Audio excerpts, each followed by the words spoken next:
Hello and welcome to the third video on limits and continuities. This video will cover chapter 2, section 6. You may skip the objectives because it's the same as the previous video. Objectives. Interpret the rate of change at an instant in terms of average rates of change over intervals containing that instant. Represent limits analytically using correct notation. Interpret limits expressed in analytic notation. Show that for a function f, the limit of f of x as x approaches c is a real number r if f of x can be made arbitrarily close to r by taking x sufficiently close to c, but not equal to c. If the limit exists and is a real number, then show that the limit can be expressed in multiple ways, including graphically, numerically, and analytically. 2.6 Limits involving infinity asymptotes of graphs. We're going to go ahead and review the equation y equal to 1 over x. That is, y is the reciprocal of x and y is the multiplicative inverse of x. Before we study any equation, normally if we want to plot the curve for it, we have to look for the y-intercept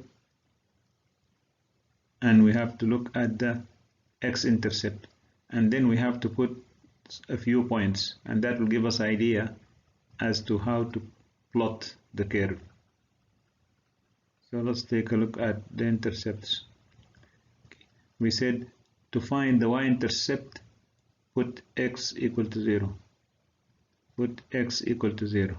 But then when we have something like this, y equal to 1 over x, then x equal to 0 implies y equal to infinity, which we don't want. And let's take a look at the x-intercept. To find the x-intercept, we put y equal to 0. So y equal to 0 implies 0 equal to 1 over x implies x equal to infinity. We don't want it. This is also not something that we want. So there is no intercepts. What we can do to get an idea about the table, we could just, about the curve, we just maybe draw some table here with some key values, and then we evaluate. So let's suppose that I picked, for example, -half or -1/4, -half, and then let's say 1, and then let's say 0, sorry. We could put 0, and then we could put here 1/4, 1/2, and maybe we could just put 1 here. So let's just we pick up some values here. This is the x and this is y. So when x is equal to -half, y will be equal to -2. When x is equal to, oh, that's -4. So when x is equal to -1/4, y will be -4. When x is -half, y will be -2. And when x is equal to 0, y is undefined. When x is equal to 1/4, y is equal to 4. When x is equal to 1/2, y is equal to 2. When x is equal to 1, y equal to 1. And you can see that over here, when x is equal to 1, y equal to 1. And also you can see when x equal to 2, y equal to half. And so on. When x equal to 3, it will be 1/4, 1/3, and then 1/4, and then 1/5. So it's approaching as the curve for y heading towards 0, x is heading towards infinity. And over here also, as the curve for y heading towards 0, x is heading towards -infinity.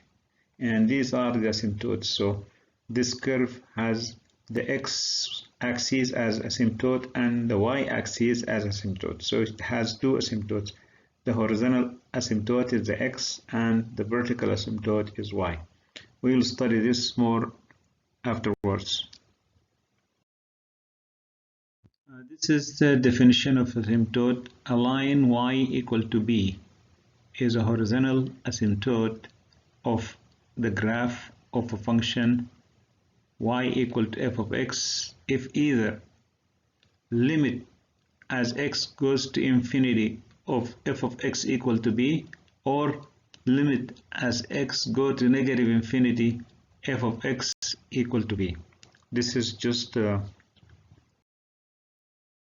same curve that we've been talking about, and this is the same, like y equal to 1 over x. As we mentioned, there is horizontal asymptote, which is the x-axis. X-axis now is the horizontal asymptote, and the y is the vertical asymptote. So this is the vertical asymptote. The y-axis is the vertical asymptote, and you can see that when y is going towards 0, x is going towards infinity. When y is going towards 0, x is going towards negative infinity, and so on. So the coordinate axes are the asymptote of both branches of the hyperbola y equal to 1 over x. Definition: a line x equal a is a vertical asymptote of the graph of a function y equal to f of x if limit as x goes to a from the right of the function f of x is equal to plus or minus infinity, or if we take the limit as x approaches a from the left of the function f of x, that will be equal to plus or minus infinity. Well, more explanation. If the value of f of x becomes arbitrarily close to a constant L, as x becomes sufficiently large, we say that the limit of f of x at infinity is L. We also denote it as following: the limit as x goes to infinity of f of x equals to L. If the value of f of x becomes arbitrarily close to L, as x becomes sufficiently small, we say that the limit of f of x at minus infinity is L. We denote that by limit as x goes to negative infinity of f of x equals to L. That's just the definition of the limit. 1 over x. This time we will look at the limit as x goes to infinity of 1 over x. Also we'll look at the limit as x goes to negative infinity of 1 over x. To do so, here is the graph. We know the graph, if we follow the graph all the way, it is heading towards infinity for y and close to 0 for x. So if we head downwards, then y will be decreasing, but x will be increasing. The increase of x is gradual, and y is sharply decreasing, and coming from the vertical. Now at the corner near the origin, the direction will change and the curve will become horizontal, parallel, almost parallel to the x-axis. X will be increasing and heading towards infinity, while y will be decreasing and heading towards 0. On this side, it's the opposite. We have both of them negative, and both of them, if we follow the curve, we can see that the curve y is coming from close to negative infinity, while x is coming from close to 0, and then y will be increasing and x will be decreasing gradually. Then they take a sharp turn, changing from the vertical direction to the horizontal direction, and then x will be cruising towards negative infinity, while y will be going towards close to 0 as possible.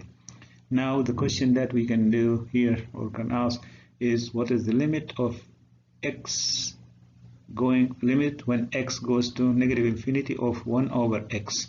And we're just going to answer it by just plugging. Let's say that we're going to plug negative infinity and replace x by negative infinity. So if we replace x by negative infinity, we will have 1 over negative infinity. That's going to give us 0. But we're going to be talking about this issue later on. Well, this is theorem number 12. All the difference between theorem number 12 and theorem number 1 is that in theorem number 1, we've been taking the limit as x approaches c, which is a constant. But for theorem number 12, we're going to take a look at limit as x approaches plus infinity or x approaches negative infinity. That's the only difference between them.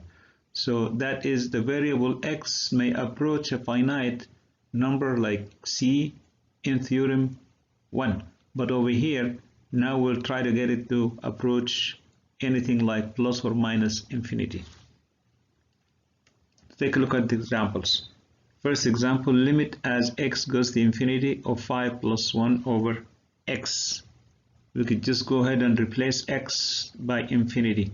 So instead of x over here, we're going to put plus infinity there. But then 5 plus 1 over infinity is going to be equal to 0. So that's equal to 5 plus 0, which is equal to 5 is the limit. Let's take a look at another example. Limit as x goes to negative infinity of pi square root of 3 divided by x squared. We could also replace x by negative infinity, and then we will get pi square root of 3 divided by x squared will be equal to pi square root of 3 divided by negative infinity. There is nothing called negative infinity plus. We just put negative infinity. So negative infinity is going to be equal to positive infinity. But negative or positive, when we divide by infinity or negative infinity, we're going to get 0. So the answer is 0. And we could put plus sign here because it's x squared. But it doesn't really matter. Dividing by infinity or negative infinity is the same. Now we're getting to some interesting examples. Here is an example. We have a polynomial in the numerator and a polynomial in the denominator. So it made up what's known as a rational function. Now we want to get the limit as x goes to infinity of this function. The way to do it is we're going to divide the numerator by itself, process it, and then process the denominator. So dividing the numerator by x squared, we know that the x squared with 5, it will leave us just with 5.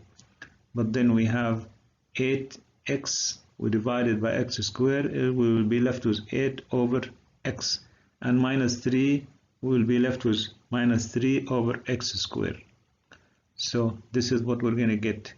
We're dividing each term on the numerator by x squared. You could do the math and you'll get it 5 plus 8 over x minus 3 over x squared. Now to find the limit, we have to replace x by infinity. And if we replace x by infinity, that's what we're going to get. If we put infinity over here, then the 8 is gone. And negative infinity over here, the 3 is gone. All we're going to have left with is 5. So the limit is 5. Let's take a look at the denominator. We do the same thing, dividing the denominator by x squared. If we divide by x squared, we will have 3 plus 2 over x squared. That's what we're going to get, 3 plus 2 over x squared, if you do the math. Therefore, the limit of the denominator as x goes to infinity, of course, 2 is gone because 2 divided by x squared, that means 2 divided by infinity squared is 0. So we'll be left with 3 only. Now, therefore, we divide the numerator by the denominator. We said the result of the limits of the numerator is 5 and the result of the limit of the denominator is 3. Now we put the rational number, which is 5 over 3. And this is considered as the asymptote. This is the asymptote for the function, and we will see it now. Here is the graph of the function. and the red line is the asymptote. This is y equal to 5/3. This is the asymptote. The rest of the function we could just go ahead and build a table and try to figure out the table, fill the table, but anyway it shouldn't be bad at all. It should be easy. In the table you could just get some values for x, and that will help you in plotting the function. But before you do that, you always find the y-intercept and the x-intercept. Y-intercept and the x-intercept. To find the y-intercept, we put x equal to 0. X equal to 0. So if we put x equal to 0 over here, we're going to get what? We're going to get 0 plus 0 minus 3 divided by 0 plus 2, which is going to give us what? -3/2. That means we know 1 point now. Since if x equal to 0, let's put here x equal to 0, y will be -3/2. Okay. Now we could put, for example, x equal to 1. If we put x equal to 1, we'll get what? We'll get 5 plus 8 minus 3, which is equal to 5 plus 8 is 13 minus 3 is going to get 10. And then in the denominator we have 3 plus 2, which is equal to 5. So this is going to give us 2. So when we have x equal to 1, this tells us that when we have x equal to 1, we have y will be equal to 2, and so on. So let's take a look. When x is equal to 1, y is equal to 2. So if you draw a line when x equal to 1, you will meet with y equal to 2 there. And another one we had also, this is when x is equal to 0. We said y equal to -3/2. Okay, so x equal to 0. Look, y is -3/2, which is somewhere in here. That's -3/2.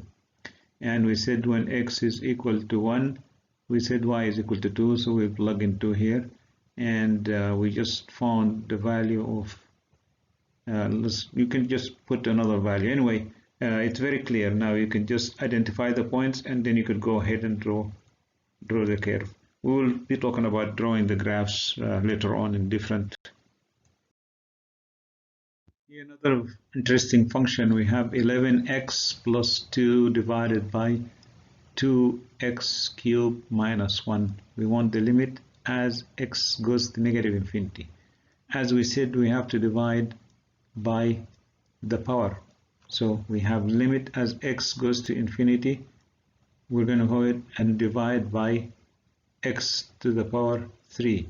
If we divide by x to the power 3, the first term, 11x divided by x to the power 3 is going to give us 11 over x squared.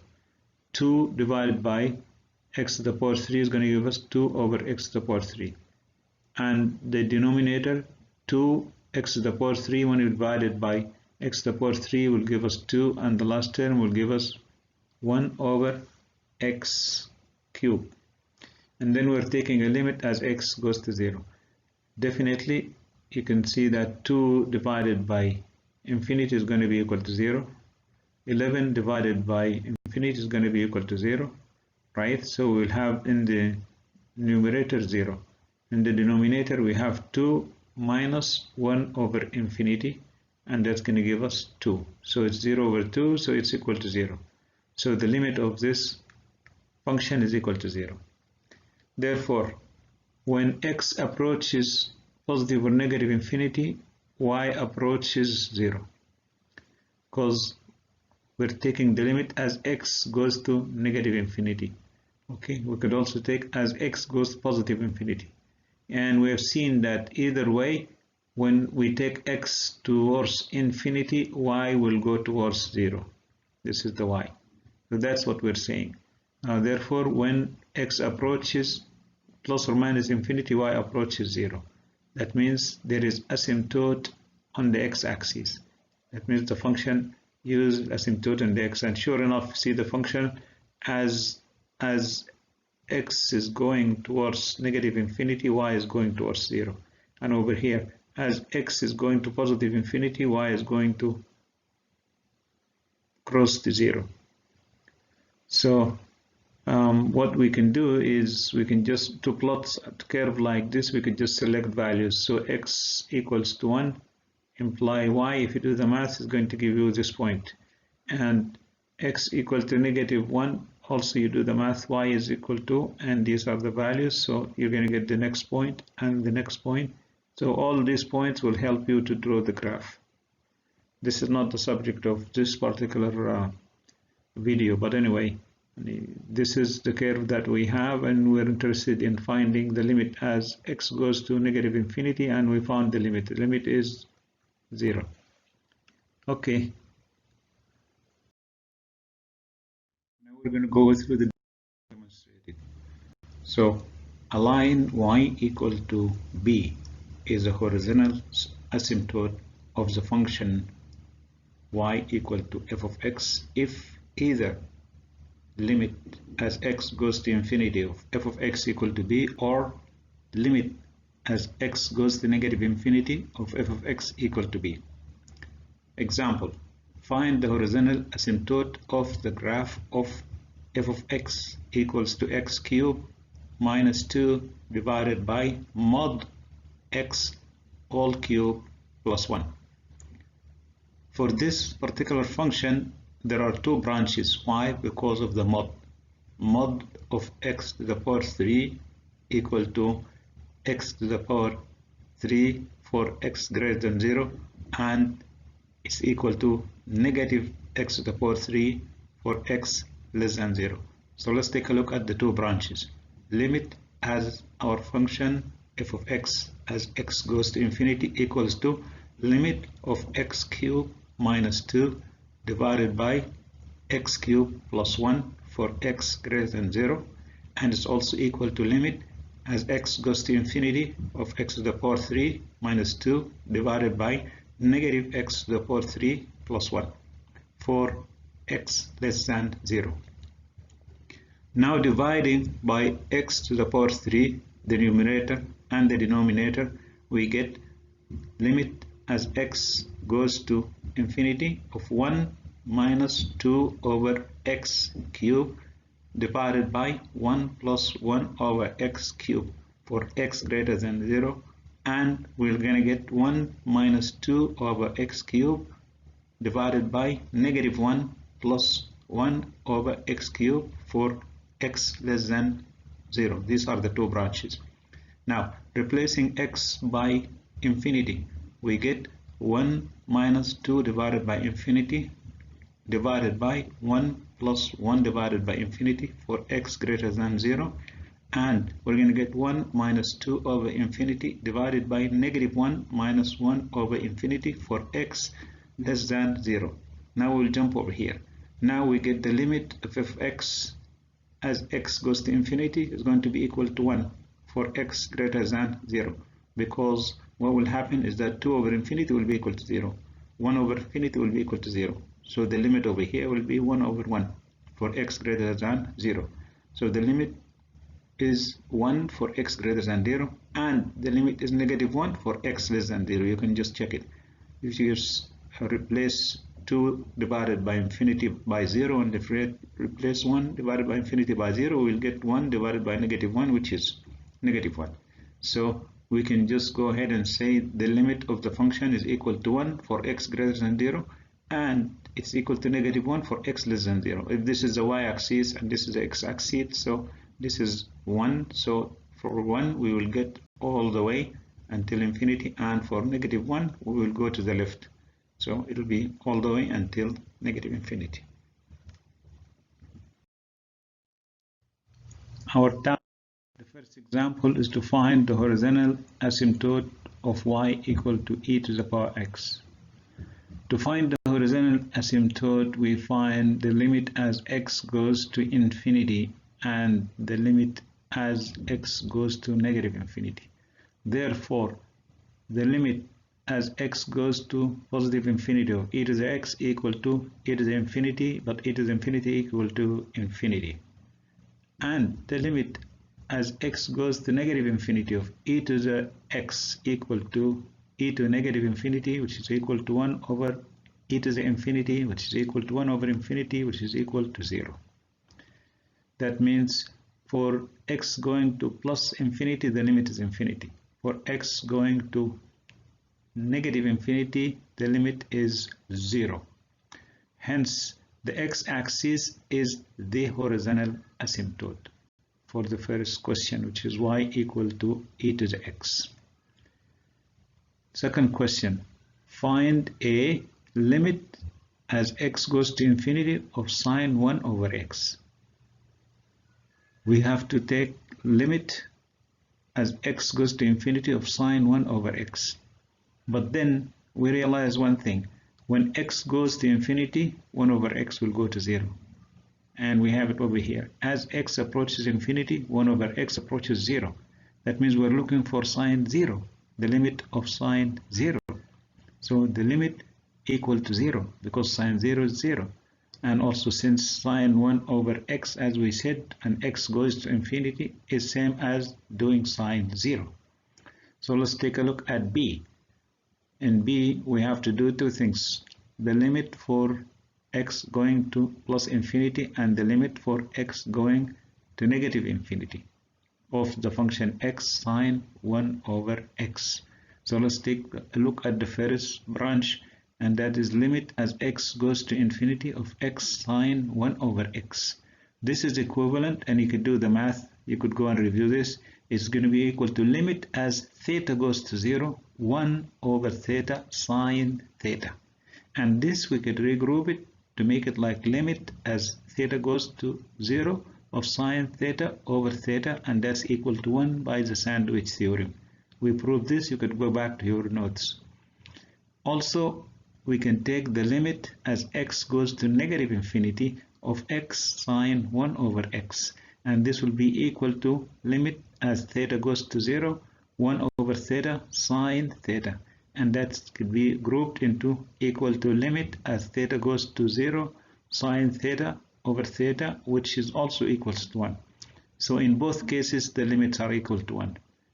Since sine theta over theta and the limit of that as theta goes to 0, we're going to be greater than or equal to 1 and less than or equal to 1. This is a Sandwich Theorem. It follows that the limit as x goes to plus or minus infinity of x sine 1 over x is equal to 1. And the limit for the above one, this one, we already spoke about it, but the horizontal asymptote for e to the x is the x-axis, because when x moves towards negative infinity, e to the x moves towards 0.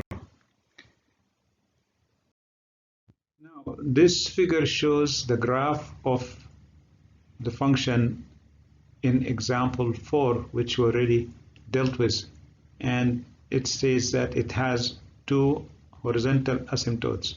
We already found this result, and we specifically found that there are two asymptotes, y equal to 1 at x greater than 0 and y equal to negative 1 at x less than 0.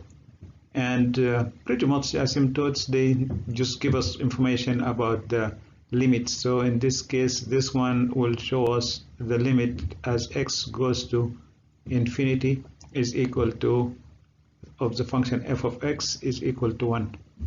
And the other side, it will show us that the limit of the function f of x as x goes to negative infinity is going to be equal to negative 1. That's all about these asymptotes. We will be doing more about the asymptotes in the next couple of slides. Example 8. Using the Sandwich Theorem, find the horizontal asymptote of the curve y equal to 2 plus sine x over x. To find the horizontal asymptote, we have to find the limit as x goes to infinity. So here we go. Limit as x goes to infinity of 2 plus sine x over x equals to 2 plus limit as x goes to infinity of sine x over x. But we know that sine x is bounded from below by negative 1 and bounded from above by 1.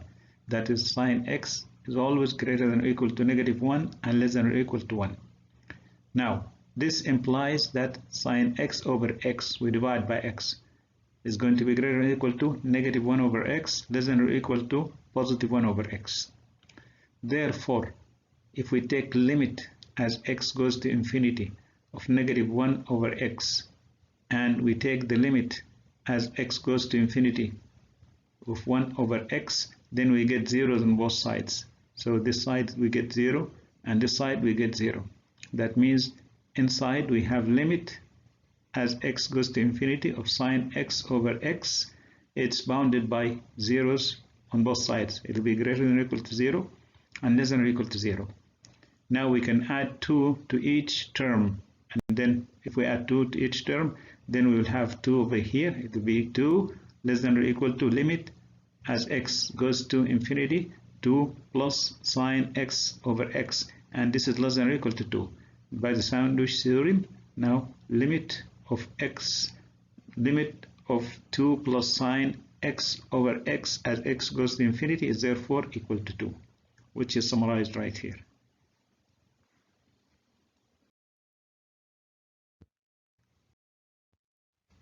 Example 9. For example 9, we need to find the limit as x goes to infinity of x minus square root of x squared plus 16. Since x squared plus 16, which is under the root, is always greater than 0 for all values of x, we're not going to worry about it anymore. So let us take x minus square root of x squared plus 1 equal to x to the power 4 and then 1 over x cubed minus square root of 1 plus 1 over x squared. You could just go ahead and review. This is something that we have done in like the high schools or the first courses. It should be easy for you to figure it out. Now let us replace x by infinity.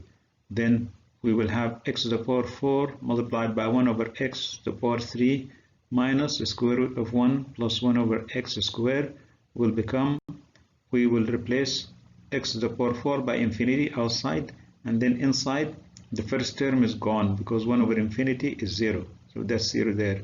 And then inside the bracket, we can see that the 1 will still survive, and the second term is divided by infinity, so it goes, that's 0. So in the end, we will get equal to infinity, and then we have 0 minus and then plus or minus 1 because the square root of 1 is plus or minus 1, and this will end up giving us equal to plus or minus infinity. Now here is explanation. When x approaches plus infinity, then the square, whatever under the square, results in plus or minus the root. That means the answer of this. So plus or minus the root. Let's call that root r. Then we can make our conclusion. Therefore, when x approaches infinity and r is positive, then the function moves towards negative infinity. On the other hand, when x moves to positive infinity and r is negative, then the function moves towards positive infinity. We have a very important analysis of infinity. We know f of x equal to 1 over x has no limit as x approaches 0 from the right, because limit as x approaches 0 from the right of 1 over x equal to infinity, limit as x approaches 0 from the right of 1 over x equal to infinity means f of x becomes arbitrarily large as x approaches 0 from the right. In a similar manner, we can say that limit as x approaches 0 from the left of f of x equals to limit as x approaches 0 from the left of 1 over x equal to negative infinity means f of x becomes arbitrarily large and negative as x approaches 0 from the left. Remember, limit as x approaches 0 from the right of 1 over x equals to infinity does not mean that the right hand side limit at 0 exists, because infinity is not a real number. That is, if the right hand side is not a real number, then we can say that this limit is undefined. We cannot say that this limit exists and it equals to 0.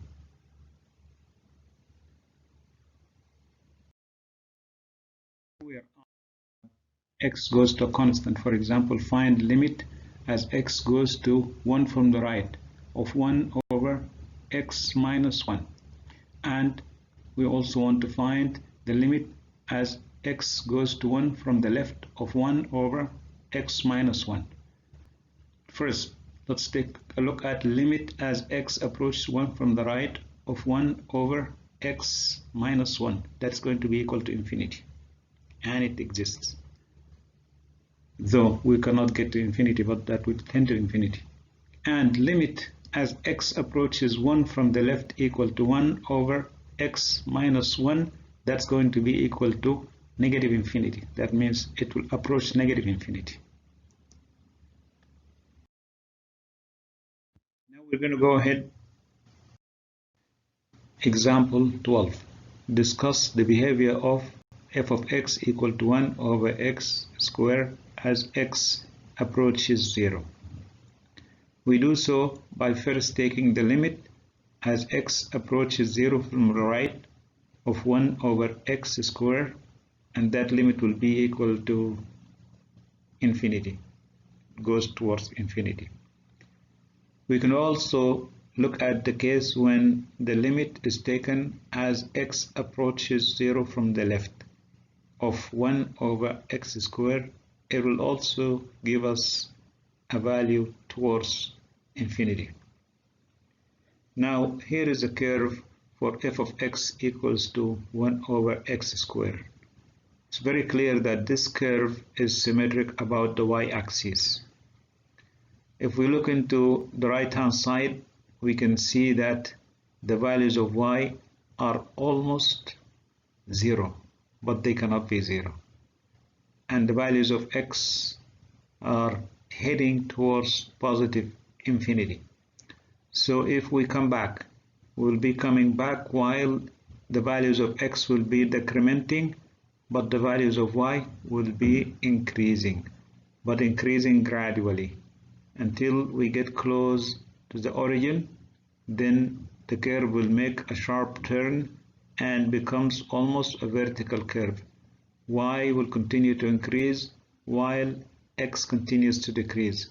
So y will be heading towards infinity, but x will be heading towards 0. None of them will reach their destination. If we look into the left-hand side, this is just a mirror image of the one on the right-hand side. So we could also do the analysis by saying that we're coming from close to negative infinity for x and close to 0 for y, and heading towards increasing value for x and increasing value for y. Y will increase from close to 0, but its increase is not that significant. But when it comes closer to the origin, it makes a sharp turn and head vertically up and will continue to increase while x also continue to increase, getting closer and closer to 0, and y will be getting closer and closer to positive infinity, but none of them will reach their destination also. So we can summarize what we said over here as follows. Number one, we said the horizontal asymptote for f of x is the x-axis.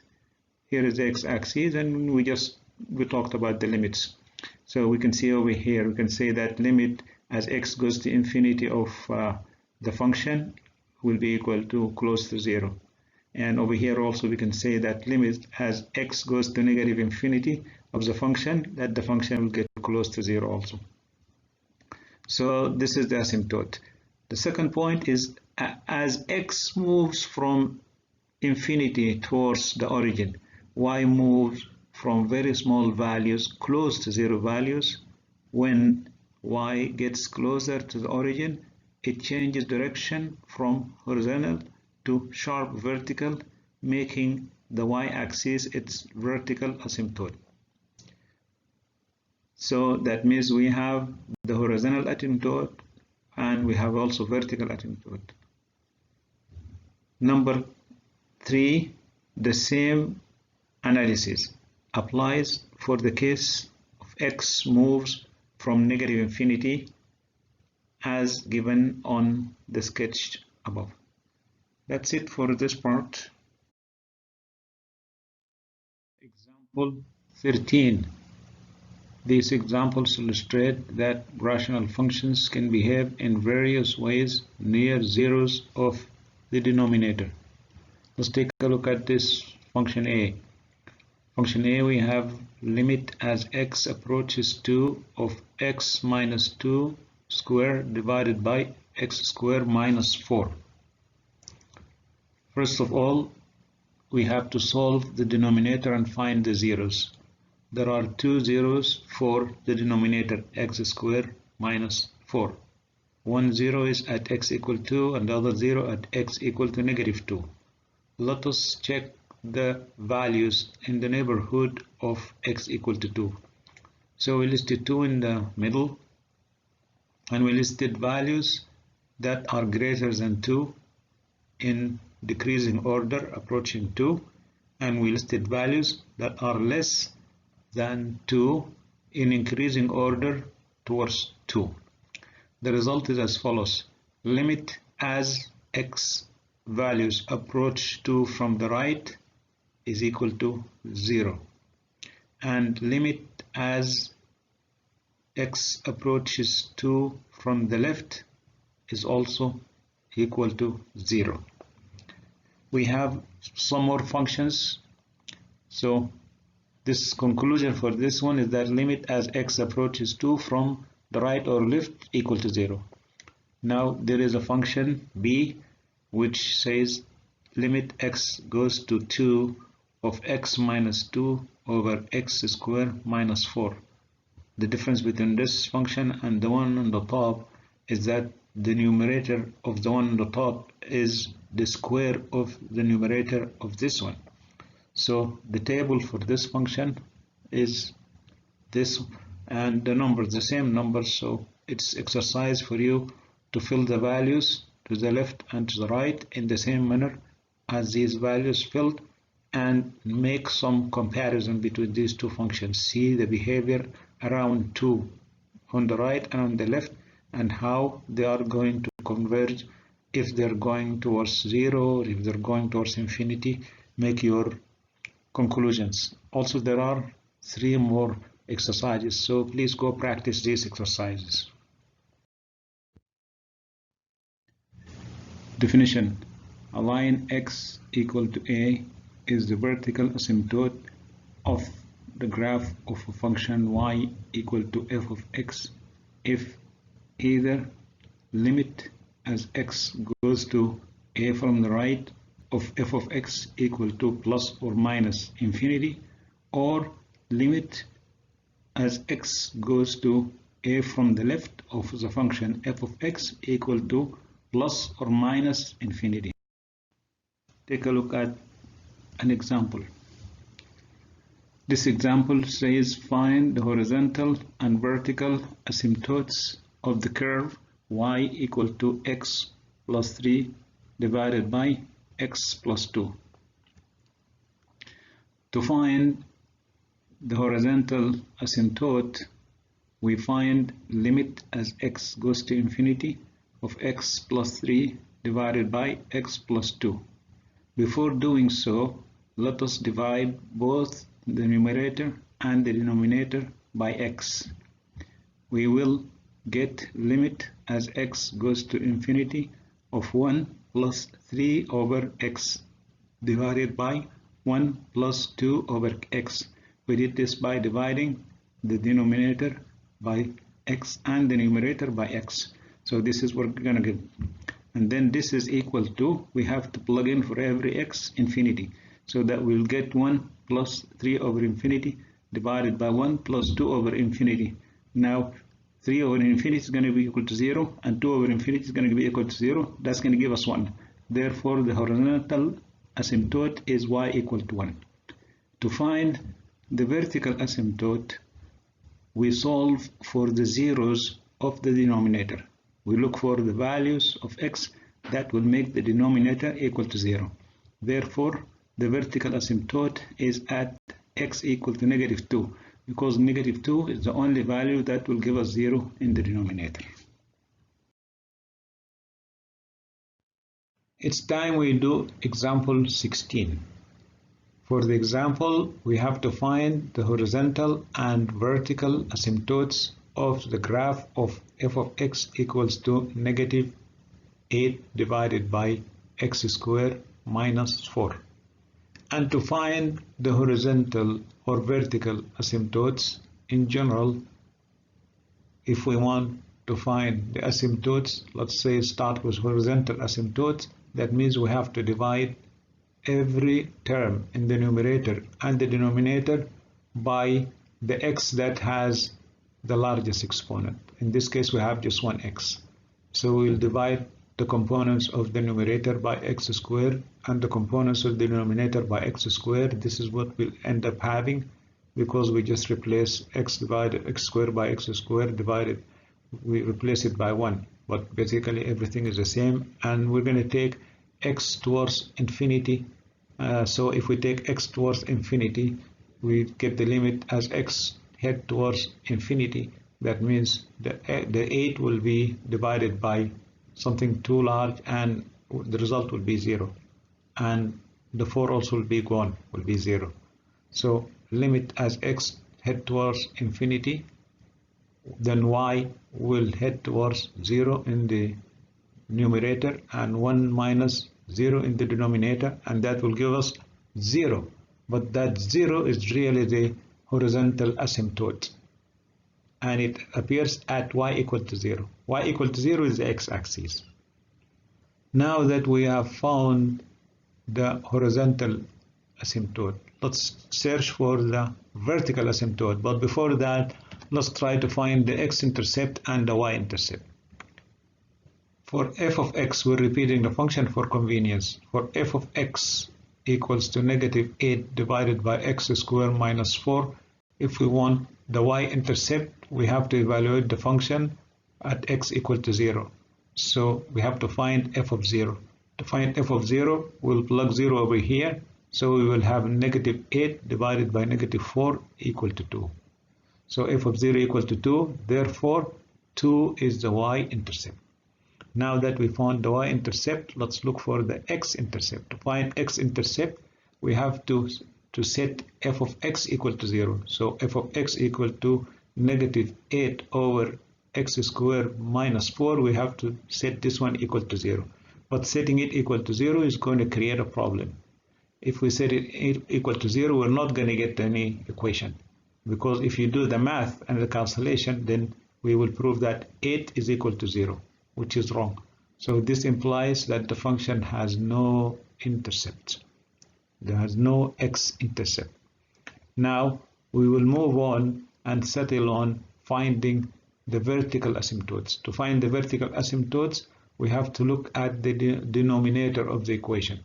And we have to make sure that we solve the denominator for values of x that result in the denominator equal to 0. And these values are the actual values for the asymptotes. So we will take x squared minus 4 and equate it to 0 and find its roots. So its roots are x equal to and x equal to negative 2. These are the vertical asymptotes. Now we have to prove that x equal to 2 is a vertical asymptote and x equal to negative 2 is also a vertical asymptote. To do so, we're going to use the table. So let's go ahead and put on the table. And if we take x equal to 2, we're going to go ahead and list 2 right in the middle. We have the first row for all the values of x, such that when we move from the right, we're approaching 2 from the right, and when we move from the left, we're approaching 2 from the left. And for each value that we have on the first row, we have to evaluate the function to find out the value of the function and put it on the second row. For example, 2.1, if we feed it to the function, so it will be f of 2.1. f of 2.1 will be equal to 8 divided by 2.1 squared minus 4, and that will give us negative 19.512. So in the same manner, we take every value and evaluate it, and we'll see the corresponding value of the function. And if we do the math, we can do all of them. After we finish all of them, then we look at the behavior of x and the corresponding behavior of the function. Now x moves from 2.1 to 2.01 to 2.001, and there are infinitely many values between 2.001 and 2. That's why if we take the limit as x approaches 2, that limit will be equal to negative infinity. One more time. The limit as x approaches 2 from the right, all these numbers will be approaching negative infinity. So the limit as x approaches 2 from the right is equal to negative infinity. By the same token, the limit as x approaches 2 from the left is positive infinity. Now let's go ahead and document this. So here, the limit as x approaches 2 from the left is positive infinity, which is right here. And the limit as x approaches 2 from the right, which is this one, is negative infinity. Now that we prove the case for x equal to 2, let's take a look at the case for x equal to negative 2. For x equal to negative 2, we're going to have a different arrangement of the numbers, because our goal is to approach negative 2 from the right and to approach negative 2 from the left. Everything is computed the same manner. So we'll just cut it short. The limit as x approaches negative 2 from the right is going to be equal to infinity. And the limit as x approaches negative 2 from the left is going to be equal to negative infinity. One more time. The limit as x approaches negative 2 from the right is going to be positive infinity, and the limit as x approaches negative 2 from the left is going to be negative infinity. We can summarize this over here. Limit as x approaches negative 2 from the left equal to negative infinity, and the limit as x approaches negative 2 from the right equal to infinity. That's it, and let's go ahead and example 17 and example 19 are left for you as an exercise.